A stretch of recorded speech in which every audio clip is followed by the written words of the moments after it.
Good day mga ka-wheels, panibagong unboxing na naman ng mga true scale at ito nga ay ang CM model LB-ER34 Super Silhouette Nissan Skyline.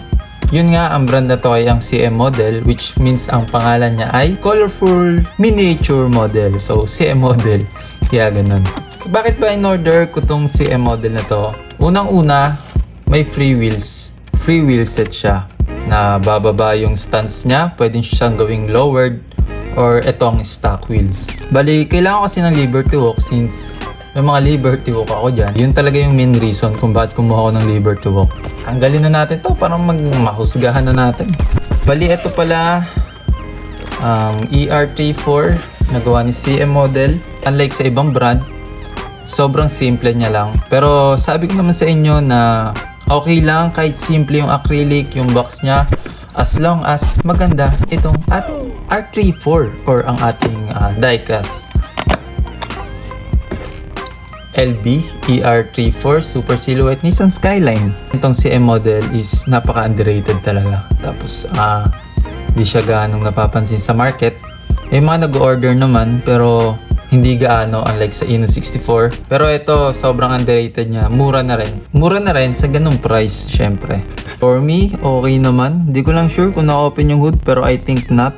I think hindi nag-open yung hood nito. Pero try natin kung ma-open yun. So, yun nga, kahit anong takit natin, hindi talaga na-open. Sa headlight, ayos naman. At hindi naman medyo... Wala pa naman ako nakikitang sablay. Actually, binili ko lang talaga to dahil nagustuhan ko lang, dahil nga Liberty Walk. Meron siyang roll cage sa loob. Ayan, kung nakikita nyo yung kulay dilaw, may roll cage siya. Sa kanyang pangalan na LBWK, ewan ko lang kung accurate yung kanyang pagkakadecals dito. So parang tingin ko hindi.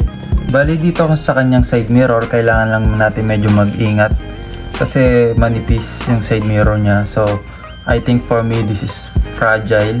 Kailangan natin mag-ingat talaga kasi medyo fragile to kasi maliit. Ito naman talaga yung itsura na Liberty Walk pagka ang scale niya is 1:1. Pero sa 164 kailangan lang natin mag-ingat kasi medyo fragile to kasi manipis. Ito kasi yung maganda kay CM model. Napapalitan mo yung wheels niya. Although napapalitan din naman yung wheels ng iba tulad ni Ino64, Mini GT, marami pang brands, pero kay CM model, may libre kang wheels. So, pwede mong palitan at napaka-easy lang. Ano bang pinagkaiba nitong wheels nila? Sorry, medyo mahaba ang kuko ko, pero okay lang. Yan yun na, huwag nyo nang pansinin. Ganon din naman, 5-spoke din naman yung kay ER34 na Liberty Walk. Pero, ano bang pinagkaiba niyan? Dito sa wheels na to. So, ang pinagkaiba talaga niyan is, pwede mong gawing lowered. May libre kang wheels na kung pe-presyo yung wheels ngayon, nagkakahalaga ng 300 to 600 pesos, depende pa sa brand. Siyempre, try na natin palitan yung wheels nito. Papakasimple lang palitan ng wheels nito. Unang-una, hihilahin mo lang. Kailangan pa rin medyo maingat. At okay na, tanggal na yung wheels. Sobrang dali lang.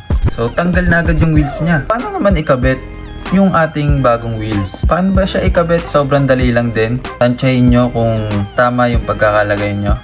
Ayan. Bali yan pala yung pinaka-standard wheels niya or wheel set. So, yan yung standard, hindi pa siya lowered. Bali, papakita ko naman yung lowered version or binabaan yung stance. So, yan pala yung resulta na pinalitan na natin ng wheels yung CM model na ER34. Sobrang lowered niya. Pero ang kaibahan nito, hindi siya naro-rotate yung wheels or hindi umiikot yung wheels niya. So, yun lang yung cons niya, pero ang maganda dito, libre lang. So kayo guys, nagagandahan ba kayo sa gawa ni CM model? May mga sablay ba siya? So, i-comment nyo lang dyan sa baba.